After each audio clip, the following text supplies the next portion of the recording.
क्या वसुंधरा राजे का राजनीतिक वनवास खत्म होने वाला है? क्या राजे वापसी कर रही हैं? अगर वापसी कर रही हैं तो किस हैसियत में?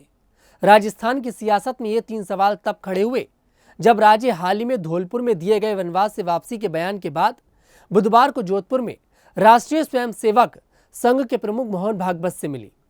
राजे ने भागवत से करीब 25 मिनट तक बातचीत करी। उसके बाद राजस्थान बीजेपी का सियासी पारा चढ़ गया और राजे की वापसी की चर्चाओं ने जोर पकड़ लिया। राजस्थान की पूर्व मुख्यमंत्री वसुंधरा राजे जोधपुर प्रवास पर हैं। आरएसएस प्रमुख मोहन भागवत भी जोधपुर प्रवास पर हैं।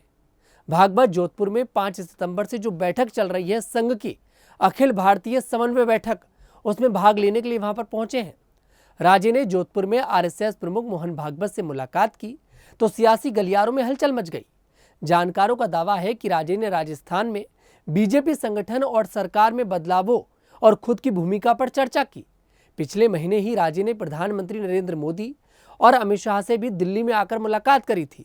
राजे की इस मुलाकात के मायने जोधपुर में दिए बयान से समझ सकते हैं। राजे ने इशारों ही इशारों में कहा कि अगर हम लड़ेंगे तो मुश्किल होगी, एकता ही हमारी ताकत है।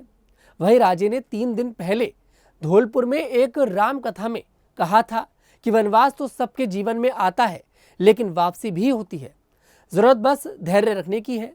राजे का यह संदेश पार्टी में विरोधियों और समर्थकों दोनों के लिए था। संदेश साफ था कि मेरा वनवास खत्म होने वाला है और मैं वापसी कर रही हूं।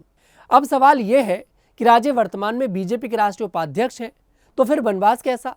क्या राजे का इशारा बीजेपी के पावर सेंटर की ओर, खासकर राजस्थान को लेकर है? इसे समझने की जरूरत है। भजनलाल शर्मा के मुख्यमंत्री बनने के बाद राजे राजस्थान की सत्ता और संगठन के पावर सेंटर की भूमिका से वो बाहर हो गई हैं। राज्य के विधायक और नेता पाला बदल रहे हैं। इस बीच राजस्थान में मंत्रिमंडल में फेरबदल और संगठन में बदलाव की चर्चा तेज है।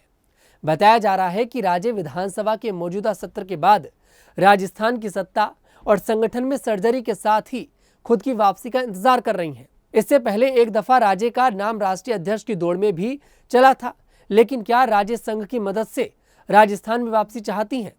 हालांकि बतौर सीएम पद पर उनकी वापसी राजस्थान में मौजूदा हालात में नामुमकिन नजर आ रही है। लेकिन अब सवाल यह है कि राज्य के पास दूसरा विकल्प क्या है? क्या वे अपने समर्थकों के लिए मंत्री पद चाहती हैं या फिर समर्थक नेताओं की सरकार में राजनीतिक नियुक्तियां चाहती हैं? तीसरा कयास यह है कि वे अपने समर्थकों की बीजेपी संगठन में अहम पदों पर नियुक्ति चाहती हैं या फिर इन सबके ऊपर खुद के लिए बड़ी और सम्मानजनक भूमिका चाहती हैं। कहा यह भी जा रहा है कि बीजेपी वसुंधरा राजे को राष्ट्रीय अध्यक्ष बना सकती है, क्योंकि वसुंधरा राजे की मोहन भागवत से मुलाकात यहां पर यह दर्शाती है कि जरूर कुछ ना कुछ तो देखिए चल रहा है। राजस्थान में बड़ा फेरबदल हो सकता है, चाहे मंत्रिमंडल के विस्तार में हो, और दिल्ली में भी बड़ा फेरबदल हो सकता है। अगर बीजेपी वसुंधरा राजे को राष्ट्रीय अध्यक्ष बनाती है तो ऐसा पहली बार भारतीय जनता पार्टी में होगा कि किसी महिला को इतने बड़े पद पर बैठाया जाएगा। फिलहाल इस पर क्या है आपकी राय? कमेंट सेक्शन में जरूर बताइएगा। मैं तनुज दीक्षित फिर आपसे मुलाकात करूंगा। तब तक के लिए हमारे साथ देखते रहिए न्यूज़ 15।